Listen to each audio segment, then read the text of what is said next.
Welcome back to the Christian Stalking Business Podcast. My name is Curt Storing, your host. I am joined by my friend Brendan Schmidt today. And of course, guys, this episode, as always, is brought to you by Proclaim Podcasting. If you're a Christian coach or entrepreneur and you podcast and you'd love to just hit record and forget about all the hassle that comes after that, show notes, editing, posting, reels, head on over to proclaimpodcasting.com, get a consultation. We'll chat with you, see if we can help. Anyway, here we are with Brendan Schmidt at Masculine Revival himself. How are you? I'm doing very well. So just in full transparency, we were just laughing very, very intensely as we were kind of getting this together. We're good friends. We've done a couple podcasts together. I don't know. Our dynamic on podcasts can be interesting sometimes. I think we got a history and we were just laughing hysterically. So here we are. Well done. Well done getting through that intro, Curt. Thank you. And you know what's fantastic is comparing your confidence in audio format compared to the first time we tried to do this. I won't tell the story unless you would like me to. But let's just say the growth that can be experienced over the course of a couple of years is remarkable because we hit record this time. Yes, we made it here. Yeah, I struggled with pretty intense anxiety behind the scenes in my come up with my social media influencer journey, and I've definitely come leaps and bounds. I thought you were just on all the time as an influencer. Isn't that how this works? Definitely not. Okay. Well, maybe we should talk about that then, because Brendan and I have followed a very similar path. In fact, he inspired me in my own journey with dad work. And one of the first calls we did was figuring out how I could even use Instagram to build a business because he was crushing it. It seemed like every post was just getting, thousands of followers. And so we started talking. Then I invited you on the Dad Work podcast, and that absolutely horrific experience ended up being like a hugely vulnerable basis for friendship that's been really awesome now over the course of a number of different seasons. But would you maybe just lay out for those of you who don't know what at Masculine Revival is, which if you don't, get a life. But seriously, yeah, how did this come to be? You are a so-called influencer, and we're going to tear that apart later in this conversation. But maybe give us a story of Masculine Revival and just you as an entrepreneur. Okay. So for a long, long time, I wanted to make a living through making an impact on the lives of other people. So I think probably from the age of like 16, 17, I felt that calling.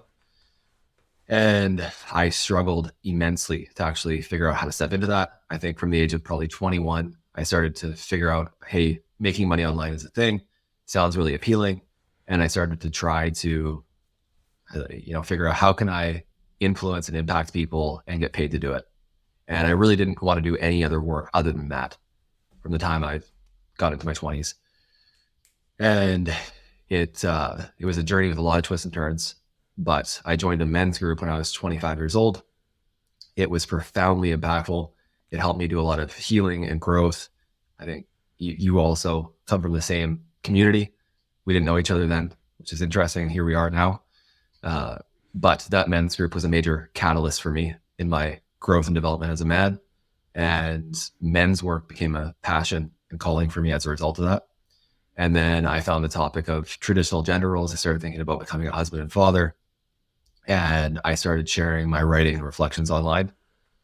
And really quickly it took off, like pretty much right away. It's like there was a period of about, I think I went from pretty much no following to somewhere in the ballpark of 20K within the first 6 months. And within the first 6 months, I was earning a full-time income. So I started out just sharing my writing and reflections. And then I started offering coaching for men and couples. And I was able to quit my landscaping job. So I was just working whatever I could to support myself. I was able to quit that and jump into it full-time from that point. All right. So when did you start this, by the way? So this was it would have been, I'm trying to think now. I think it was December of 2020 is when it really started to, it was December of 2020 is when I really started getting into it. And then by the end of April of 2021, I was already earning a full-time income.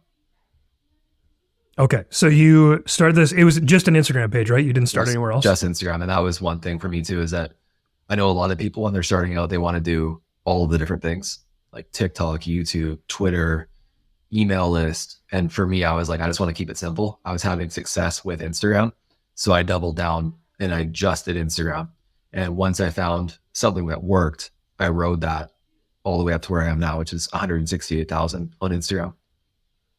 Yeah. And is that, so maybe just like super inside baseball here, but what's changed in Instagram? Because you were really big on like the well-designed Twitter style posts. And I'm curious if that's actually a thing that people can still follow, or is it just like all reels now? Yeah. So what I find with Instagram now is that it's just not a platform for writers anymore. So doing carousel style posts just doesn't work. And that's what I used for the bulk of my growth, was writing, 10 slide posts that were consumable, easily digestible, shareable, easily understandable. I had this whole formula that I tried to follow, and I applied it to everything I was doing, and it just absolutely took off.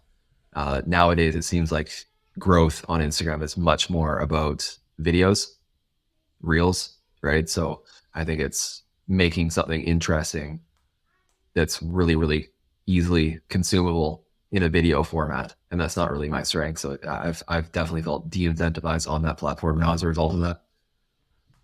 Yeah. I think there's probably a good conversation at some point here about that and like, what are you supposed to do? But maybe let's talk about that branding piece, because you said formula. And I think the formula that I recall was, how can I say masculinity good, feminism bad in a new way today? And I think like that's both funny and really actually insightful, because I think like me, I was going, dude, I want to talk about like 1,000 different things and there's no cohesive narrative. Can you talk about just developing that as like a brand strategy to create content? Yeah. So essentially what I found with Instagram was, I'd make a punchy statement on the first slide, and then I would essentially have 9 other slides that were explaining the original statement in different ways. And so every slide was independently shareable. And pretty quickly I found, okay, so I was in the relationship masculinity niche, and people really like the message of masculine men create feminine women.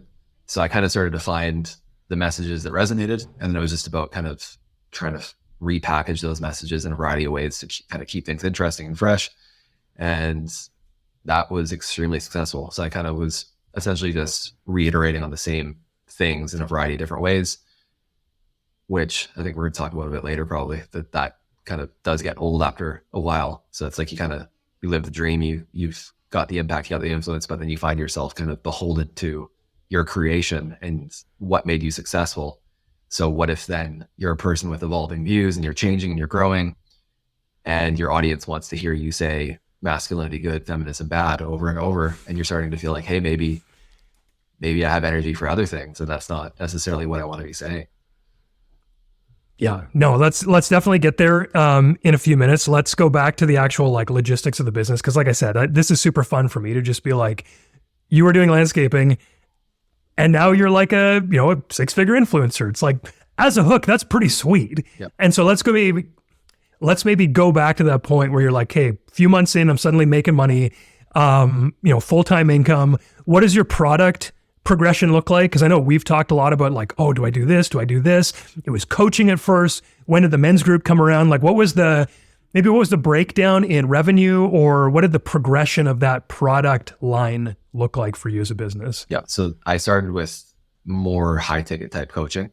That was the first thing I did. That was going pretty well. And then I started a men's group. So it's essentially group coaching. And right away that worked. And I found that I loved it. And it was interesting for me because nothing I've done, so I've now been full-time for 3 years, and nothing I've done besides the men's group has been as rewarding, fulfilling, impactful, and meaningful for me.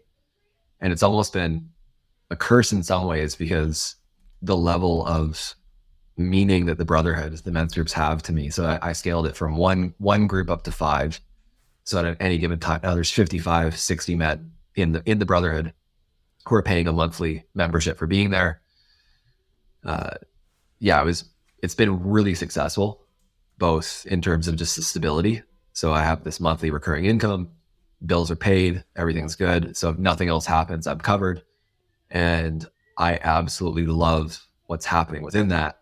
And then I've tried a variety of different things past that, and nothing has really felt quite the same to me. So I've almost been a bit of a purist in my thinking, where it's like that that one thing has been so meaningful that nothing else compares to it, then I'm almost like, oh, well, I don't want to do it then. And much to my wife's frustration sometimes, because she looks at that and she's like, bro, like there's an opportunity here. Why can't you just get over yourself and put this thing together? And I'm like, no, it doesn't have the same depth and meaning to me, so I don't have energy for it. And it's been really frustrating for me in some ways too, because there is more opportunity, and I'm just so into what I'm doing that I kind of just don't have energy for anything else. Yeah. Have there been any things that have worked? Like I know you did like a little bit of affiliate stuff. I know you did like the Courtship Network and whatever that supplement was. Like what else has worked or not? Yeah. So the Courtship Network affiliation has been really good for me. So I think anytime you can do an affiliate marketing thing that's monthly recurring. So if a person signs up, you collect a commission on a recurring basis. That's really awesome because there's security in that too. So that's been good. But probably 80% of my business over the last 3 years has been all brotherhood related. I've done a little bit of coaching here and there. I've kind of scaled that back. I'm just so hard mind, soul into the brotherhood that's really been what I focus on. And so where I've scaled that to is, I'm roughly around 150K a year, and I can run the business on minimum. If I do the minimal, which I often don't, I usually end up working extra because I can be pretty passionate and obsessed about what I'm doing, but 15, 20 hours a week I Monday, Tuesday, Wednesday are my big work days. And then we have a growing family and I'm at home, which is really cool. So it's the lifestyle aspect has been good for sure. Yeah. Okay. So you're in that like super comfortable range. Everything's taken care of. You like what you do for, 15 hours a week. You've got all this amazing time. What does running your business look like right now? And I think this is maybe where we start getting into some of the challenges, but let's just like keep it super practical for the next couple minutes. What do you do? How does it work? Like, how can you too become a masculine influencer on Instagram? Yeah. And then we'll talk about maybe why not. So what I do is I create content. So I have a podcast and I create content on Instagram, and that content serves as a funnel into my men's groups, or, people click onto the Courtship Network and I collect an affiliate fee for them signing up. So I create content, which drives people to an offer. And I think in the history of my brand, I've spent $10 in advertising, and I advertised one time and I was then not able to advertise anymore. So Instagram does not allow me to do any more advertising. I guess it was flagged as hate speech because I was advertising for a men's group. How dare you? So what I actually do in my week right now is Monday night, I run a men's group from 5:30 to 8 p.m. And then Tuesday, I do it's a big podcast day. Wednesday, I have another men's group, 5:30 to 8 p.m. And then over the course of the week, I'm really deeply invested in the men in my community. So I'm on the phone with them often. And so it's content creation, running my groups, staying in connection with the guys that are in my program. And that's all I really need to do to maintain my business. Okay. So let's talk a little bit about that sort of longing for more. Because I think that, like, for me, I got really hung up on, I know guys who have like a third of my following who are making like 10 times as much money. And for me, and I know that like we're fairly different in this, but I know there's like a little bit of that draw as well. I was like, bro, I'm not making enough.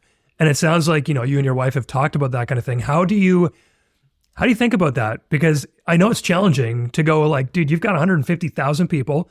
I know people with like 20,000 followers who are making like, mid six figures. What's the balance between like good for them and like, yeah, but maybe there is opportunity here? Because can you just be a purist in business? Like, let's talk about that. That's a great question. And that's a question that I've struggled with immensely over the last 3 years, because I've gone through these cycles where I've rested into contentment and gone, wow, I'm making $150,000. I'm at home. I'm with, my wife has been full-time stay at home since we got married. Praise God. Amazing. What a blessing. This is great. And then I start to get this itch sometimes where I'm like, yeah, but well, dad works crushing it. Right. Or whoever, and I'm like looking around and I'm like, okay, well, maybe I should put a course together, or maybe I should put this other thing together. I started getting into the, even with the brotherhood, there's been times where I was like, I'm going to raise the rates, where I'm going to come up with a new format for the brotherhood that maybe I can scale it to $80K a month. Wouldn't that be nice? Right. And I kind of go through these periods where I start to want more, and I almost give into it, and I start going down that path. And then I go, oh yeah, I don't really care about more enough to put myself through this. Never mind. And I kind of go back, and then I'm like, there's the contentment again. There's the peace. There I am, like with God, and just relaxing and enjoying my life and what I've created. And I think staying in that contentment can be really difficult, especially as a man, because in a lot of ways, we are wired to always be looking over the next horizon and what's next? What's the next thing? Where am I going?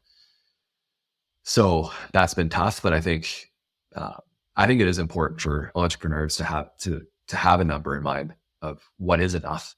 Otherwise, I think it can really turn on you, where you finally get what you want, and then you're unsettled, and you're off to the next thing, and you just perpetually stay on the hamster wheel of once I get this, then everything will be better forever and ever. And you're just constantly chasing it all the time, and you never really find rest, even though rest was kind of what you were looking for with the whole pursuit.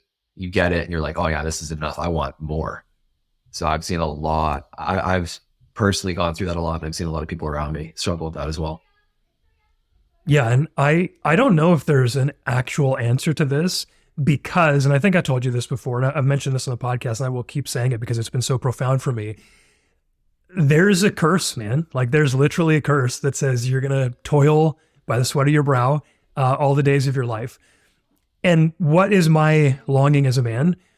To keep going, to do more, to build more, to make more money, and at the deeper sense, to find rest in that. In that, not in God, but in that security of money and business and fame and whatever else that thing is. And I just got this so clear to me in prayer a couple of weeks ago. It's like, bro, you'll never get that because there's a curse. You'll never be bigger than this curse while you're on here. Praise God that he sent his son so that we can actually have hope, because it's hopeless otherwise, because we always want more. We always want that contentment that'll never come with the money. But for me, it pointed me to heaven. And that was the first time I've ever actually longed for heaven, because I'm like, I'll just make more money. I'll be fine here. And it's like, no, bro, you won't ever. And so I'm curious, like, when you think about your number, when you think about contentment, how do you come to, oh, this is enough? Because I think, like, we're both in a similar season of life where I want to save up for a house. I want to do this. I want to do this. I want to bless my future, grandkids. And I don't want, to put the tinfoil hat on, I don't want, globo homo government to stop me from buying land before I can get there. So, like, how does that math work for you? So the math works for me. I look around and I take stock of where I'm at. And, right now we're renting an acreage. We're in a beautiful place. Like I said, my wife's not working. She's full-time stay at home, and life is good. And most of the things that we want, we have. So who am I then to say, like, and also too, I said earlier that, it was a multi-year journey of me getting to where I am. And I wanted this life of the laptop lifestyle, being able to stay at home, all these different things that I have now, making an impact. I have it now. I've achieved my dream. So in a lot of ways, it's felt almost selfish to be like, yeah, but now I want, what's the next level? So to me, it's just like looking around, taking stock, and just realizing, like, I have everything that I want. I will say that it's interesting as a man as well, because I think as Christians, obviously you can't serve two masters, money or God, right? And I think a lot of Christians really struggle with the topic of money, and there's a bit of a almost poverty as a virtue type thing that can creep in. And it's interesting. I've been thinking a lot about the fact that on one hand, we have to have that worldly attachment as husbands and fathers. Like, I have an obligation to my family to provide for them, and that means materially. So I have to have some engagement with the world. And that whole dynamic has been really interesting. I know that you and I have been talking about that privately as well. Yeah, no, that's man, as the supernatural becomes more real to me, those are questions that come up that I don't know the answer to yet. I've thought about that a lot as, you, by God's grace, have also helped me get on this totally new path towards seeking who Jesus is, how he wants me to worship him, how I can be sort of part of the church. And that's caused a lot of spiritual things to become much more real rather than intellectual and even moral. And so, yeah, how do you balance having to be in the world, having to provide? And the way that I think about that, just as you're talking, I don't know if this is useful to anyone else, so, we'll cut this off soon. This is my path and your path to being sanctified, to theosis, if you will, because we would easily find that path as monks in a monastery somewhere, because we're sort of wired to just like go all in on God. Like we both went from like just, new age, atheistic, agnostic to like, dude, all in a way that's really uncomfortable, I think sometimes. And so that would be the easy way to do things. Oh yeah, I'm giving myself to God by going to be like alone on a monastery. But God's like, no, it's way harder for you to do that in the family, in the world, because you're going to be more tempted and I'll have more opportunity to mold you into the likeness of my son. What do you think about that? Oh, 100%. And it is tough to be in, it's that call to be in the world of it. Right. So, right. Yeah, that's been a huge thing for me, and just balancing the faith walk with running this business. And, interestingly enough, in a lot of ways, I'm at a place where my faith is so important to me that I would walk away from this in a second if I felt convicted and called to do so. And I will be honest and say that I have at times very much considered doing that, interestingly enough. Yeah, dude. And conversations galore here, because I literally did that. And it's been terrifying and awesome. And I think that's where I would love to steer this over the next little bit, because we've talked about, 3 years, you just started this thing, living the laptop lifestyle after dreaming about this for, 10 years or whatever it is. That's sweet. Guys are like, okay, sign me up. I'm going to go start an Instagram page. Before you go to Instagram and create a new account, just hold on, guys, because it could be the right choice, but maybe not. And my story is very much that it was great for a season, and I was just drastically, radically called away from it. Why? And I can, chime in with my story as we go, but let's talk about this. Maybe, let's go back a little bit though, because you became a Christian while you were doing this business like I did. That's a little bit hard. So maybe work us from, hey, I got to pivot everything to Christianity now, to then like this need for everything to be so meaningful, to then this like, I don't know if Instagram's a place for me and maybe I shouldn't do this at all. Like, let's just walk that tightrope for a little while. Yeah. So with Masculine Revival, my message was, I was like kind of in this perfect spot where I could speak to the New Agers, I could speak to Christians, and people, when I started, people loved my page. Like my page was just taking off. Like everything I shared, it was like, I kind of had this like magic touch to everything I was doing at that time. And then I became a Christian, and, I'm talking about marriage and relationships, all these different things.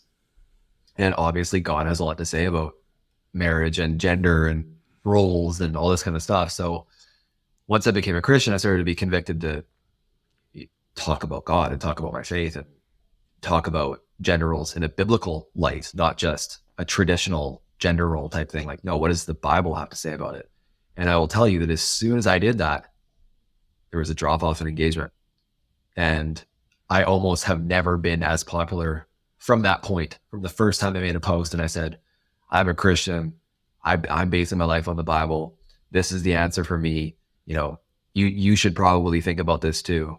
There was a distinct drop off, and that has been really tough to navigate. And it's interesting to put yourself also like a position of authority where people are listening to you, especially yes, on topics like that. Like I said, that God has so much to say about. And I think as I've walked this Christian life more and more, I've found that what people really need is often really good church community. Maybe it's not necessarily some of the things that I've been saying, right? So then how then do I go forward? How do I keep doing this? If that's the case, where I'm finding more and more that it's not, masculinity and gender roles necessarily that they're not the be all end all for me. When I started, I had a ton of energy for those things, And my wife and I would talk about them all the time, and it was a big deal for us, and we loved it. And I was passionate about it. And now, like, what do we talk about now? We talk about being Christ-like. What does it mean to die to ourselves? What does it mean to deny our flesh? What does it mean to love each other in this otherworldly way? And that it's like, does that message translate to a business? And it's kind of weird when, how do you, there's just such a, even as I'm saying this, I'm just realizing like, it's just, what a messy thing, right? Because it's like, there's that deep and profound, beautiful faith that we're pursuing. And then it's like, well, now I have this business attached to it.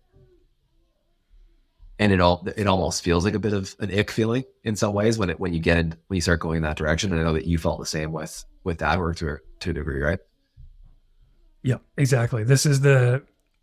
I'll say this is the dark side of following your passion as a business, particularly when your passion is something that is so fundamental and vulnerable.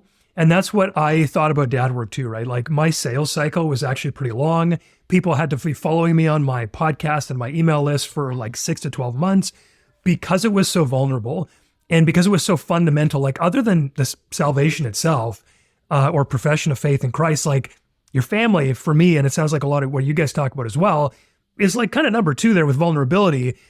And when you start talking about that, you can't just be like, hey, here's my 3-step process to sell more in your business. And then it's like, okay, I can just end it there. Hey, do you want to talk about family? Not my deal, bro. Sorry, we're just here to teach you business. But when you're literally building a business on the most fundamental building blocks of reality, and those are faith and supernatural, and they require you to be in a certain framework toward God, bro, I just couldn't do it anymore. I couldn't reconcile that piece where it was a business because like you said, I said multiple times, I can't believe this is a business. And in fact, dad work should not be a business. Yeah. It should be, like you said, churches, elders, et cetera, in the community. How do I charge for this anymore? And it colored, for me, man, it colored all my interactions with anybody who wanted help. Because I was like, of course I'll help you. But bro, the guy who saw my post, who didn't just reach out, he would have been paying me $4,000 for this. And you're not. And so it's like, dude, that put me in such a gross spot.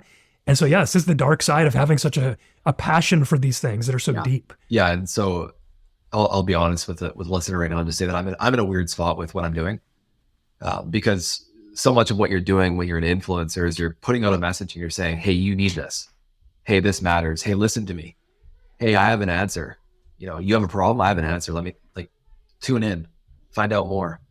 And I look at that now sometimes and I'm like, masculinity and marriage dynamics and da-da-da-da-da. And it's like, no, Christ. No, you need Christ. Like I'm almost in a space too where I'm like, don't listen to me. Like, that's the thing about me too, is that like, I'm a very introverted, quiet, keep to myself type of guy. But here I found myself in this spotlight. And I think before I became a Christian, there was a part of me that was like almost wanting to prove to myself and to the world that I had value and that I was somebody. And it was like, I think I triumphed and I got there and I'm like, see, I'm somebody. Look, I have all these followers. I got the business. I'm him. I'm the man. Right.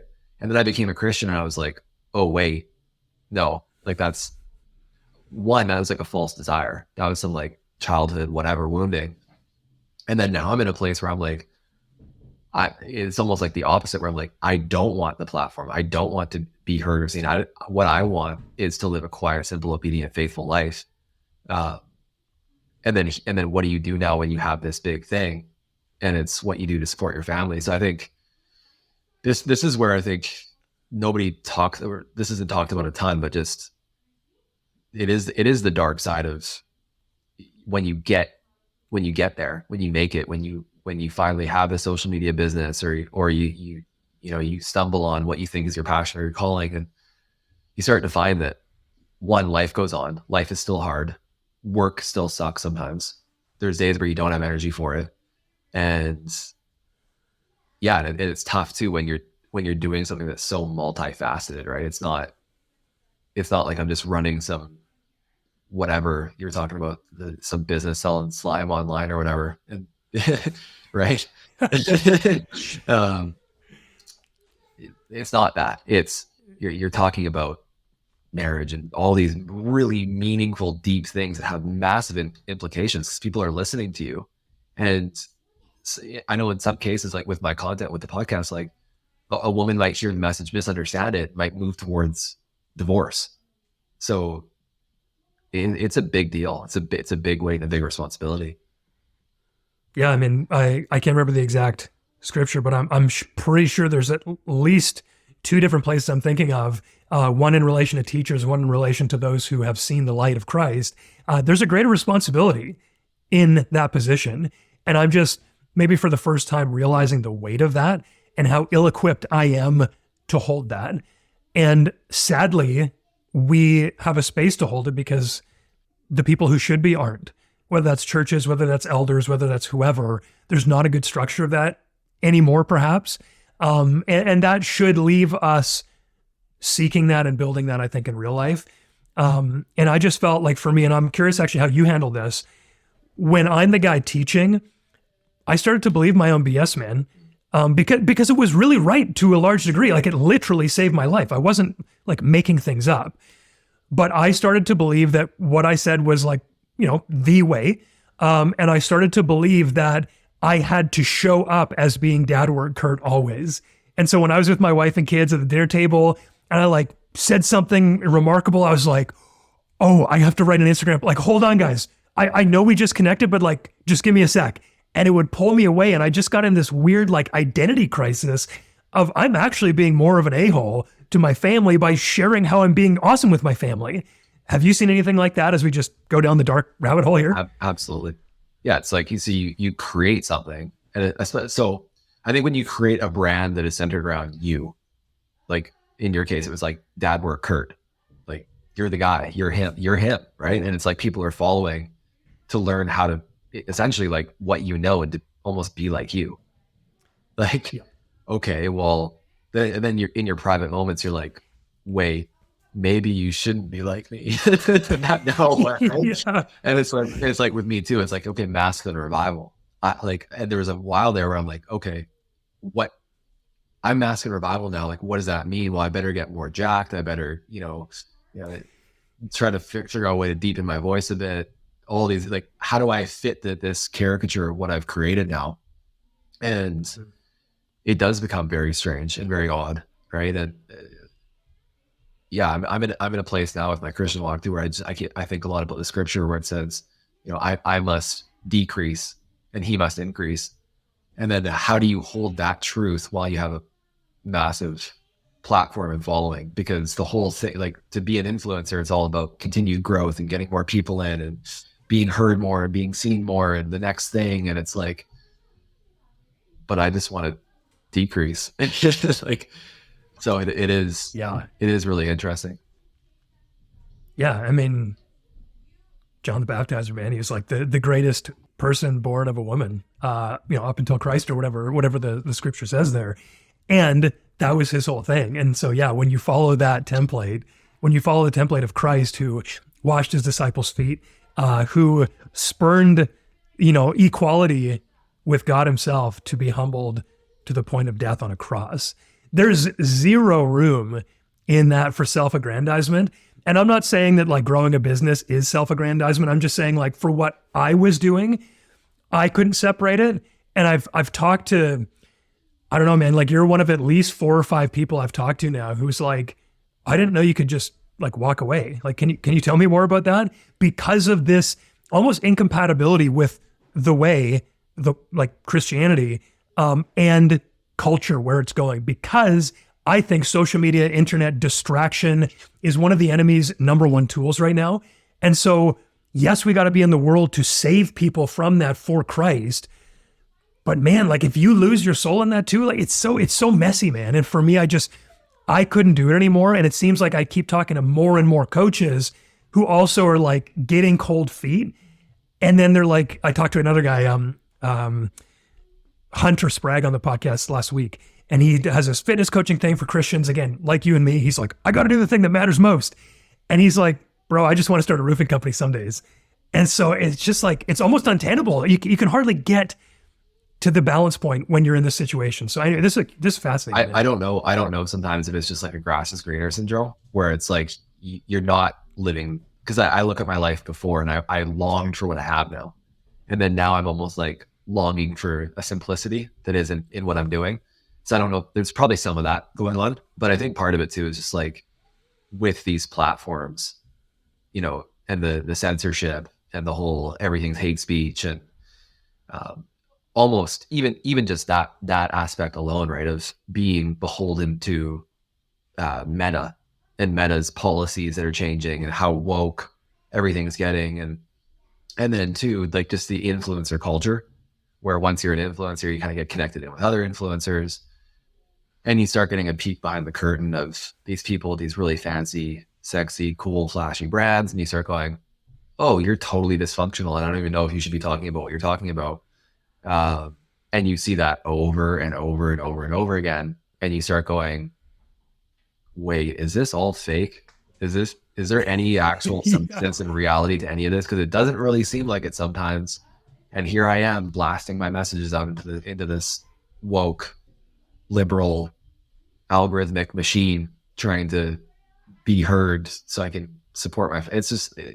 It's really easy to get really existential about all that, right? Yeah. Because at the end of the day, like we were saying earlier, I and you, we still have to provide for our families. So how do you navigate it? And I think one of the things I would say for sure for the listeners, like, do not make the business the be all end all. It is not going to, you're not going to find what you're looking for. You just won't.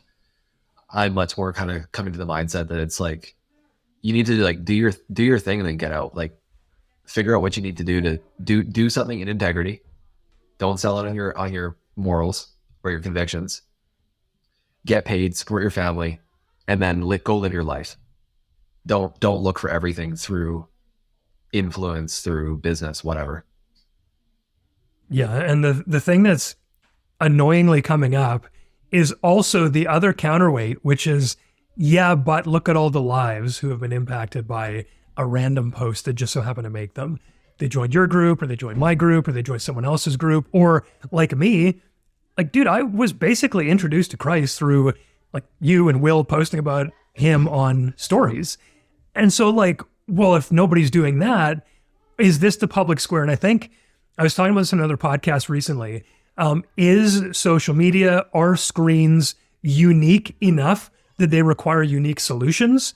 Because we've never had something like this before, in which case, okay, we really have to dive into this. Or are they simply mostly bad, mostly distracting, therefore we should just do whatever we do with other bad things and cut them off entirely? Yeah. And so I don't know the answer to that, man. Well, I think my thought on that is it takes a lot of discipline to extract the value and the good without getting lost in all the BS.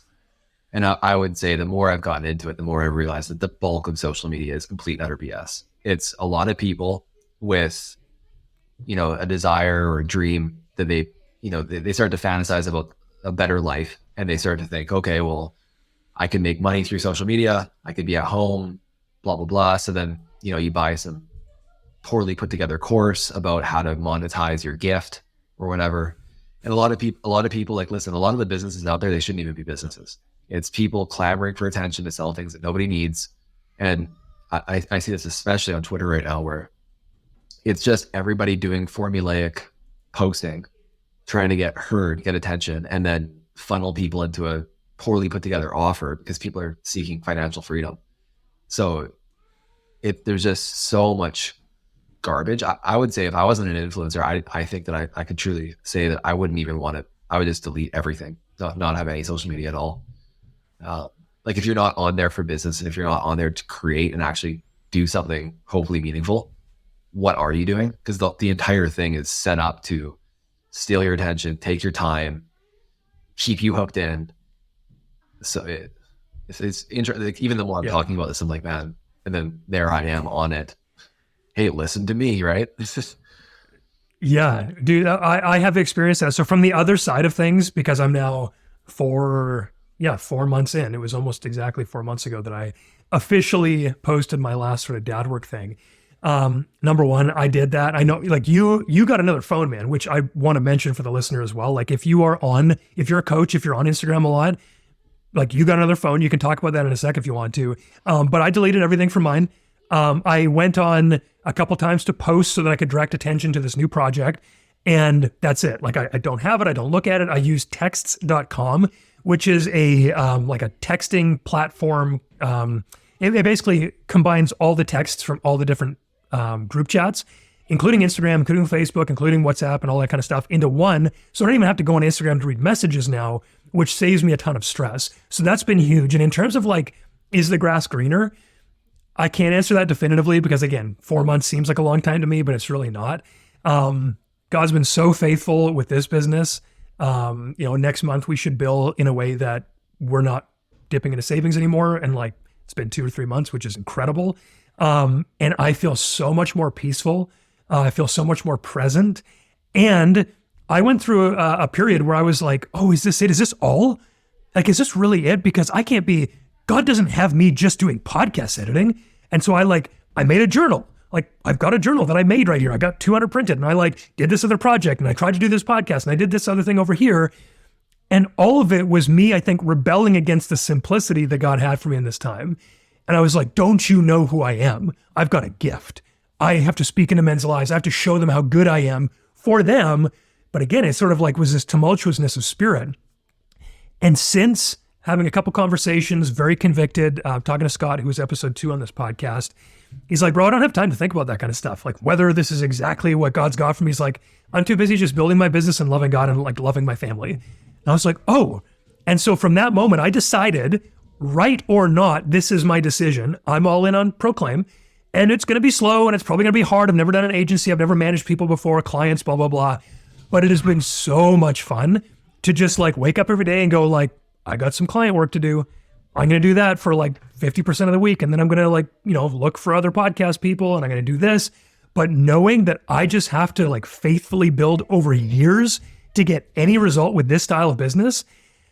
Oh my goodness, bro. Yeah. Like I'm not far enough ahead to say do this. But just like my own experience for whatever it's worth for anyone listening, like if you are thinking about this kind of stuff, it's been really good for me. Yeah, I think it's tough, right? Like I guess there's 2 different ways you can go. Maybe there's more, but the 2 that come to my mind are you can put your entire heart, soul, and being into a business and like put all of yourself on the line and like almost display all of yourself, it can be like the fruit of that. It can be very rewarding and impactful. Like you were saying, you were on Instagram, you came to Christ through relationships built through Instagram. And I mean, even my own walk, like so much of it was influenced by the same.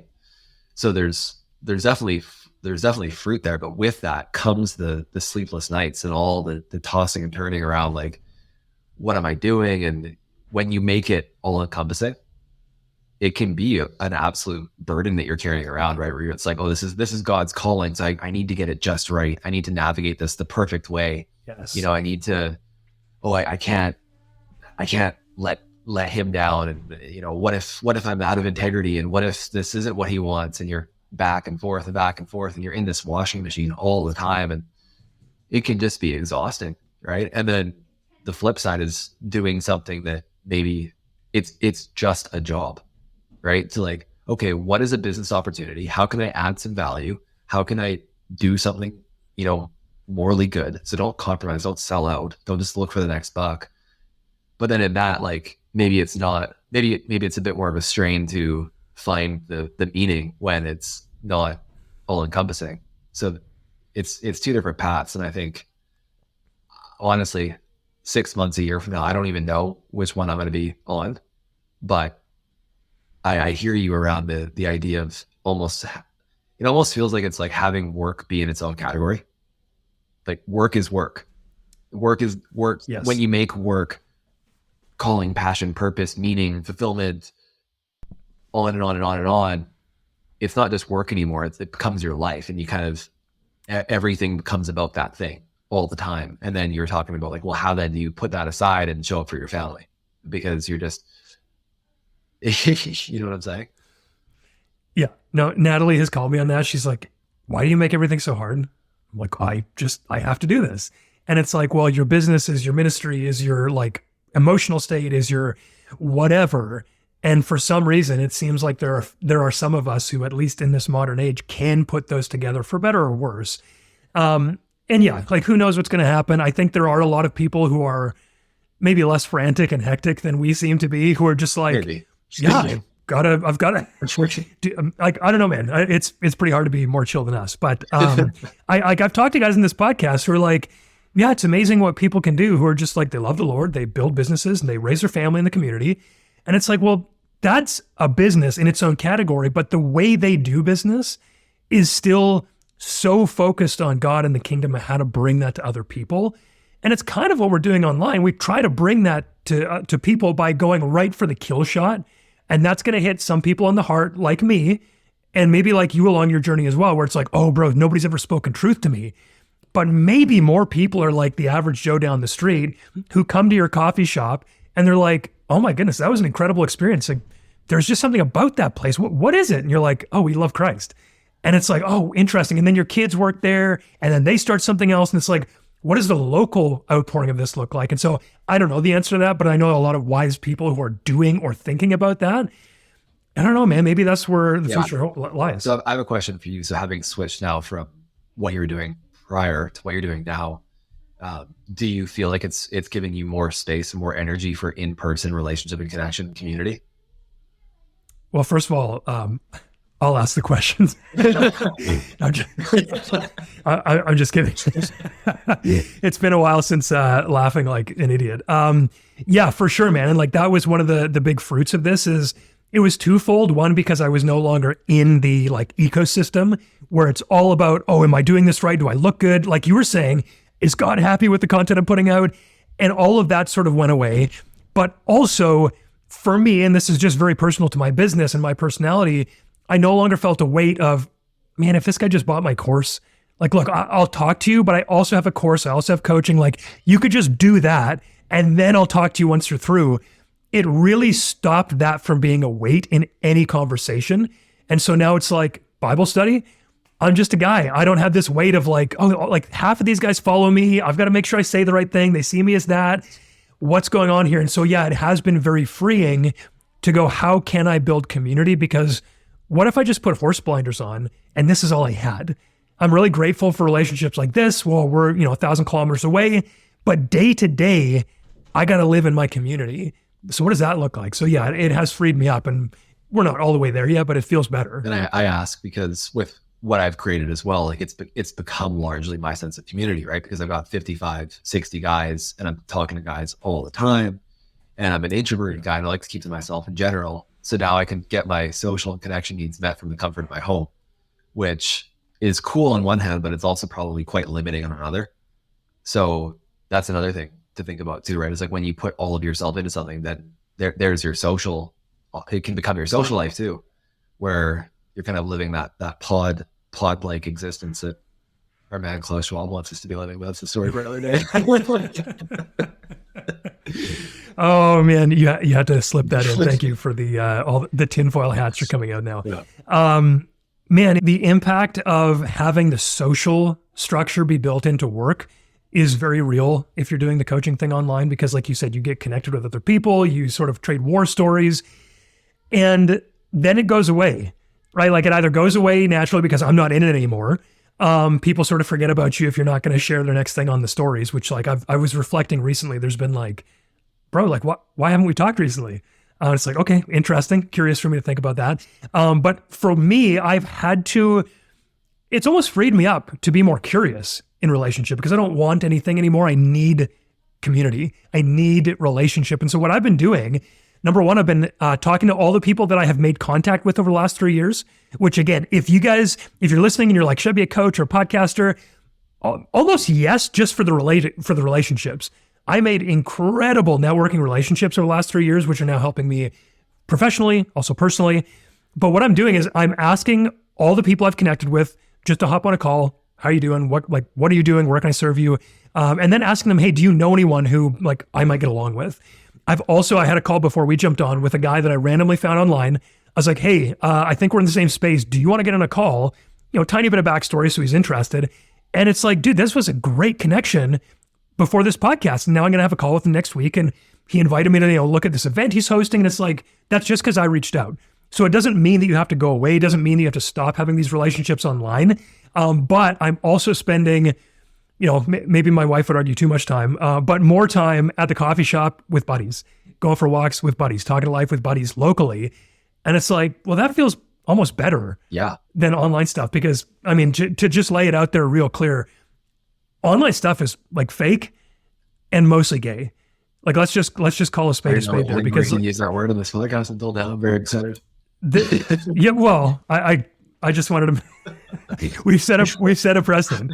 The internet is fake and gay, and that's sad because I think even me, and even a lot of guys that I know, start to take it too seriously. Like, well, this is where everyone is, so it's real. It's like, well, no, dude. With the taking it seriously thing too, I think what can happen as well is like you can become very inflated around what you created, where you're almost like you're setting yourself apart from other people because of who other people think you are. And I think that there are so many traps and pitfalls on that social media influencer path. I would say, like, hey, maybe try to see if you can find peace and manage it well, and keep your feet on the ground, but understand that there are definitely big time risks with it, and it's not a perfect thing, and it's likely not going to deliver you in all the ways that you need. Yeah, I wish this discussion was around when we were coming up, because I think I would have had better expectations. Because for me, the expectations are wrong. Like, I'm just going to crush it, and I'm going to do this forever, and it's going to be perfect forever, and I'm like the man. And so, yeah, like, do your thing. I hope this was encouraging people, because yeah, you can make a sick income doing very little work, changing people's lives. And that, like, let's not forget that.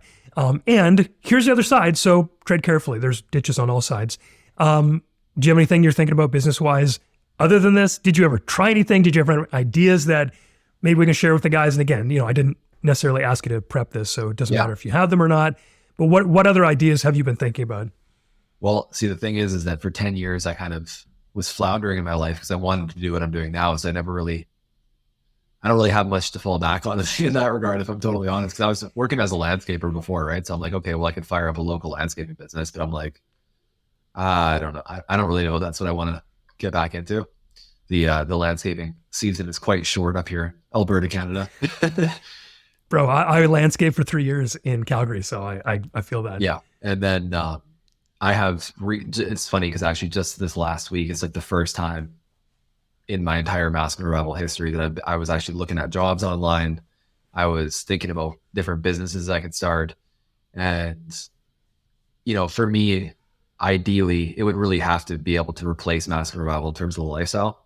So I really value being at home, and I like having control of my time and my schedule. And, I think it's non-negotiable for me and my family that I don't want my wife working. I want her at home because we're planning on having a big family.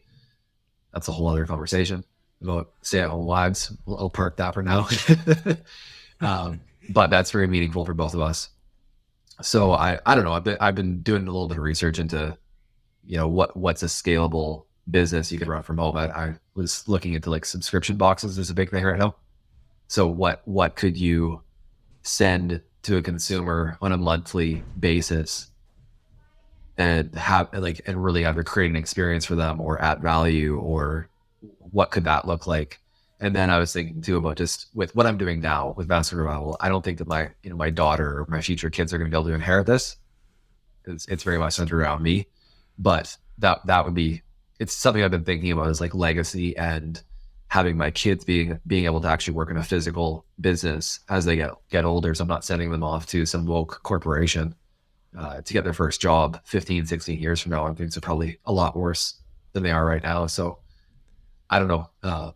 It would need to be able to replace what I'm doing now, essentially. You should check out Family Teams. I don't know if you've ever seen what they do, but they're all about this, like how to integrate family, faith, and business.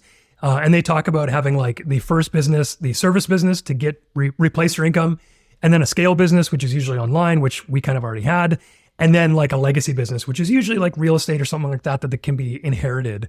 And so that might be something to look at. But I was thinking about you trying to write a resume, like skills, incendiary hate speech. Yeah. Like, how does that play in corporate America? And also, I have this interesting feeling that you could start a subscription box. And as you're thinking about it, you're just like, if I just sent them like pictures of a post that I wrote, and then send them like some weights. They could just be the Masculine Revival subscription box, and just don't go down that path. But I thought about doing this actually like 8 years ago. And I was going to start one called, I think, Skills Lodge. I even bought the domain. And the whole point was I was going to go get a masculine skill from an older man, like how to change a tire, how to, start a fire. And I was going to package that as a skill in a small little box. So like, a little bit of Tinder and a video or something like that. And then send that out to increase the masculinity of people who didn't have those skills. So I haven't thought about that in ages, man. So anyway, thanks for the reminder. Funny enough, I'll reveal it here what I've been thinking about. So I've been thinking about, I looked into it, and there's one called Atlas Coffee Company, and they send out coffee. And I think coffee is pretty played out right now, but tea isn't. So if you can curate tea, send it off on a monthly recurring subscription, have it be really high quality, handcrafted, check all those kind of boxes, organic, whatever. That's been interesting. So maybe I'll be starting a subscription tea box company at some point here. So go from let's go. Landscape, Master Revival, tea box. Let's go. Oh, feminine revival. Yeah. Indeed. You should start an Instagram account for that right away. You're right. Yeah. I can't wait to see that. Yeah. Actually, I gifted my wife something like that before. It was like, she loves flavors. She loves new teas. There you go. And there's like a couple things like that, but you're right. Coffee is like the big thing. So just be the ultra. Would you make this like ultra based as well? Or would you just like Probably not even talk about that? Just leave it alone. Yeah. that would be I would be like, well, I'm just going to sell it to Christians, and I'd hate myself 6 months from now. Yeah. Just buy my tea. It's really good tea. I hope you like it. That's it. Yeah. Man, you're gonna need something else to like get all that energy out of you, though. Like, how are you gonna talk about the conspiracy theories with tea? Yeah. Anyway, man, I'm feeling pretty full. Thank you for doing this. This has been really good, and I hope like one of the only conversations that talks about this kind of stuff from a very real point of view. So I appreciate you, man. Thank you for being here. Thank you for having where do people? Curtis. Yeah, where do? Oh my goodness, Brent! You're asking me where are people? Brent is the only person. Where can people find me? No, not anymore. See ya. Revoked. Yeah. What are the links to your Masculine Revival /tea company that people can go to? So at Masculine Revival on Instagram. You can also look up the Masculine Revival podcast on Spotify or Apple. Those are the best ways to find me. And also join the men's group. If you're a man listening to this and you're like, I know business, but I don't know marriage and emotional relationships and all that kind of stuff, you should join the Masculine Revival Brotherhood, because I would have told you to join Dad Work, but it doesn't exist anymore. So this is the best thing on the market now. Anyway, man, thanks for this. I appreciate you, man. Peace.